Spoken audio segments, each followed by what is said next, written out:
Bismillahirrahmanirrahim. Assalamualaikum warahmatullahi wabarakatuh. Para pelajar sekalian, pada pertemuan kali ini kita akan memasuki bab 6 dalam tema pembahasan meraih kasih sayang Allah dengan ihsan. Dan dalam upaya memahami bab ini, setidaknya kalian harus bisa menjawab beberapa pertanyaan berikut ini. Yang pertama, jelaskan pengertian ihsan. Yang kedua, jelaskan contoh perilaku ihsan sesuai dengan perintah Allah dalam Quran Surat Al-Baqarah ayat 83. Dan yang ketiga, sebutkan balasan dari Allah Subhanahu wa Ta'ala bagi orang yang berbuat ihsan. Nah, untuk dapat menjawab beberapa pertanyaan ini, silahkan simak videonya sampai tuntas dan siapkan juga catatannya. Para pelajar sekalian, sebelum kita membahas lebih dalam mengenai ihsan, terlebih dahulu kita harus memahami bahwa keinginan mendasar bagi setiap manusia adalah tercapainya kebahagiaan. Dan bagi seorang muslim, tentu saja kita ingin mendapatkannya bukan hanya di dunia saja, melainkan kita berharap mendapat kebahagiaan yang hakiki di akhirat kelak berupa surga Allah yang penuh dengan kenikmatan. Lalu, seperti apa kebahagiaan yang dimaksud? Seseorang bisa saja dapat menyantap makanan yang lezat, mendengar musik yang merdu, atau melihat hal-hal yang indah. Tapi di saat yang sama, belum tentu ia merasakan kebahagiaan. Tidak sedikit orang yang hidup dalam kemewahan, tetapi hati dan pikirannya penuh dengan tekanan, dari mulai stres sampai depresi.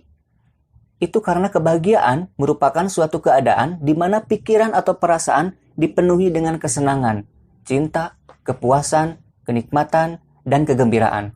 Sehingga kebahagiaan bukan dirasakan oleh panca indera, namun oleh hati dan pikiran. Jadi, ketika seseorang mendapatkan kasih sayang dari orang-orang terdekat, seperti dari orang tua, keluarga, kerabat, teman, tetangga, dan lebih jauhnya dari masyarakat sekitar, maka disitulah kebahagiaan diperoleh, karena hatinya dipenuhi oleh perasaan cinta dari orang sekitar. Dan sebaliknya, meskipun kita memiliki materi yang berlimpah, tetapi tidak mendapatkan kasih sayang dari orang-orang tersebut, maka kebahagiaan pun akan sulit diraih. Lalu, bagaimana caranya agar kita mendapatkan kasih sayang dari orang-orang terdekat dan dari lingkungan sekitar? Sebuah hadis dari Abu Hurairah radhiyallahu anhu, Nabi SAW bersabda, apabila Allah Subhanahu wa Ta'ala mencintai seorang hambanya, dia memanggil Jibril lalu berkata, sesungguhnya Allah Subhanahu wa Ta'ala mencintai si fulan, maka cintailah dia. Maka Jibril pun mencintai hamba itu, lalu berseru kepada penduduk langit, sesungguhnya Allah mencintai si fulan, maka cintailah dia. Maka seluruh penduduk langit mencintai hamba itu. Kemudian orang itu pun dijadikan bisa diterima oleh penduduk bumi. Hadis riwayat Al-Bukhari dan Muslim.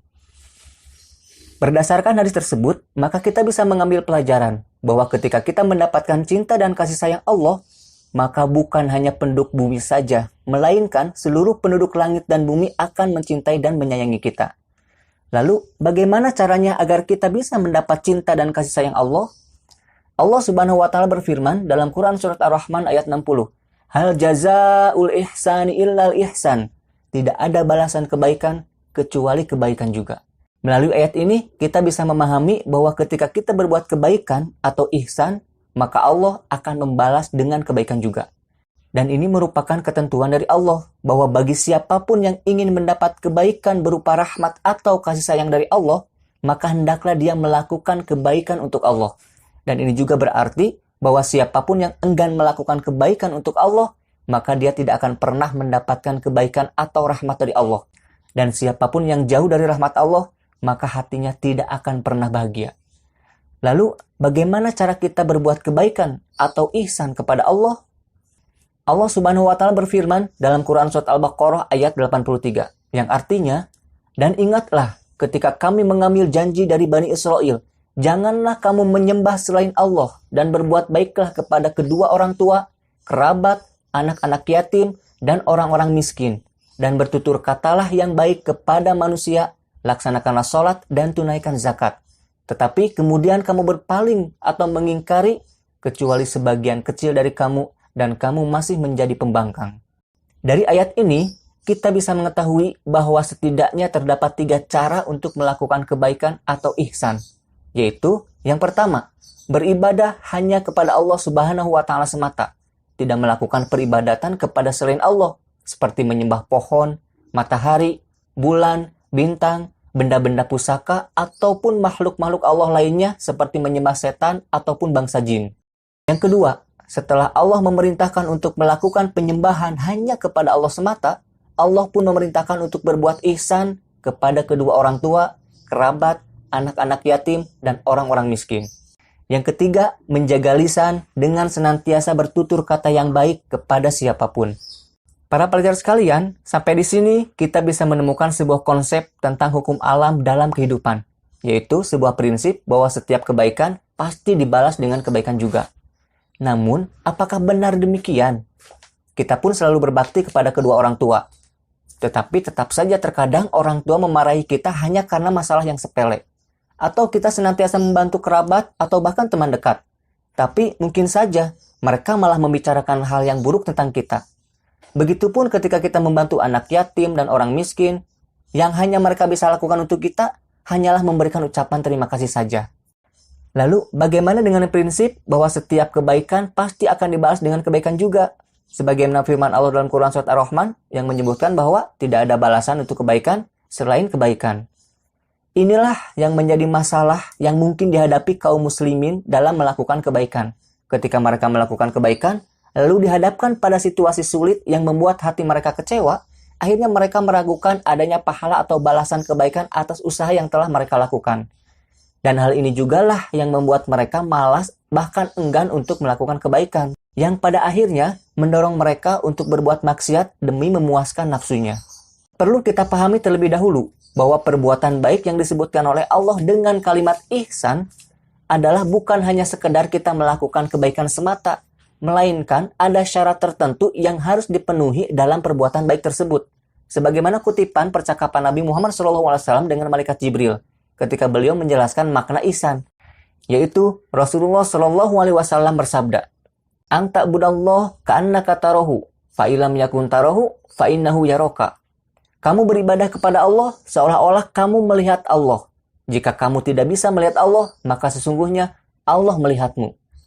Jadi, ihsan adalah menyembah Allah Subhanahu wa taala dengan meyakini bahwa sesungguhnya Allah Subhanahu wa taala sedang melihat perbuatan kita. Ketika kita meyakini bahwa perbuatan baik kita sedang dilihat oleh Allah, maka kita sudah tidak peduli lagi akan penilaian dari manusia. Dan inilah yang dinamakan dengan ikhlas. Akan tetapi, ketika kita melakukan kebaikan hanya ingin dilihat oleh manusia dan mengharap balasan serta pujian dari manusia, maka hal itu dinamakan dengan riya. Dan sebagaimana kita ketahui bahwa riya bisa menghapus amal kebaikan. Sebagaimana Imam Al-Ghazali mengatakan setiap manusia akan binasa, kecuali orang yang berilmu. Dan orang yang berilmu pun akan binasa, kecuali yang mengamalkan dengan ilmunya.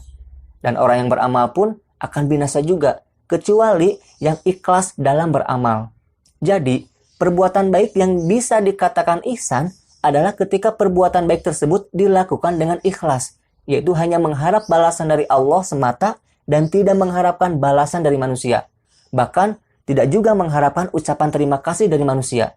Dan inilah karakter para penghuni surga yang dijelaskan oleh Allah dalam Quran Surat Al-Insan ayat 9. Innama nut'imukum liwajhillahi la nuridu minkum jazaa'aw wala syukura. Sesungguhnya kami memberi makan kepadamu hanya karena mengharapkan keriduan Allah.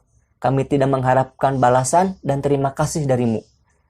Para pelajar sekalian, sekarang kita bisa menyimpulkan bahwa ketika kita melakukan perbuatan ihsan, yaitu perbuatan baik yang dilakukan dengan ikhlas tanpa mengharap balasan ataupun penilaian dari manusia, maka Allah Subhanahu wa taala akan memberikan balasan dengan kebaikan berupa rahmat dan kasih sayangnya.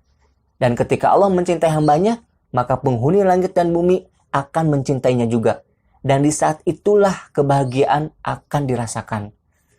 Adapun sikap dan perilaku terpuji yang harus kita kembangkan terkait dengan ihsan ialah semua perbuatan baik kepada Allah Subhanahu wa taala dan kepada semua makhluk ciptaan Allah. Secara ringkas, perilaku tersebut ialah sebagai berikut.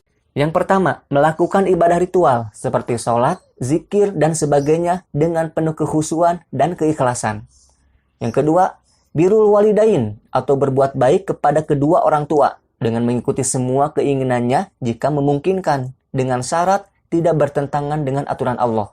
Yang ketiga, menjalin hubungan baik dengan kerabat.